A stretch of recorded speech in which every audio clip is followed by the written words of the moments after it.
In the days of Amraphel, king of Shinar, Arioch, king of Elasa, Kedorlaomer, king of Elam, and Tidal, king of Goyim, they made war with Bera, king of Sodom, Bershah, king of Gomorrah, Shernab, king of Admah, Shemeber, king of Zeboim, and the king of Bela, also called Zor.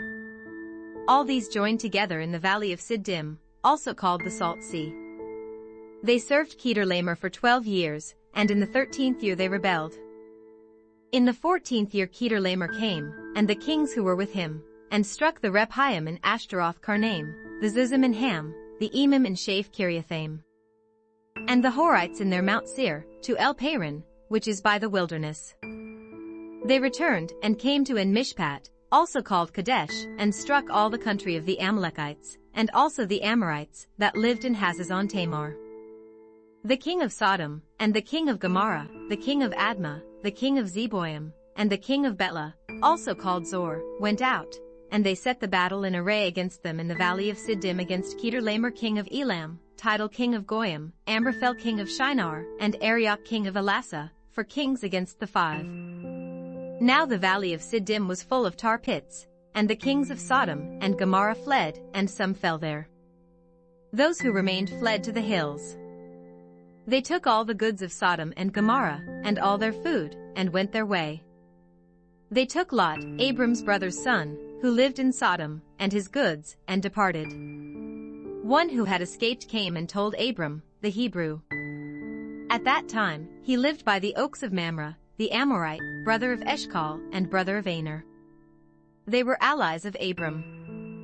When Abram heard that his relative was taken captive, he led out his 318 trained men, born in his house, and pursued as far as Dan.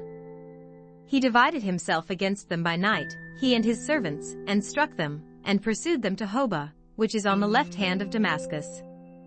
He brought back all the goods, and also brought back his relative Lot, and his goods, and the women also, and the other people. The king of Sodom went out to meet him after his return from the slaughter of Kedorlaomer, and the kings who were with him, at the valley of Shave, that is, the king's valley. Melchizedek king of Salem brought out bread and wine. He was priest of God Most High. He blessed him, and said, Blessed be Abram of God Most High, possessor of heaven and earth. Blessed be God Most High, who has delivered your enemies into your hand. Abram gave him 1/10 of all. The king of Sodom said to Abram, Give me the people, and take the goods for yourself.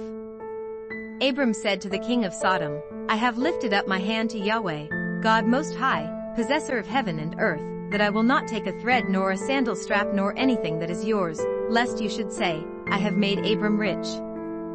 I will accept nothing from you except that which the young men have eaten, and the portion of the men who went with me, Aner, Eshcol, and Mamre. Let them take their portion.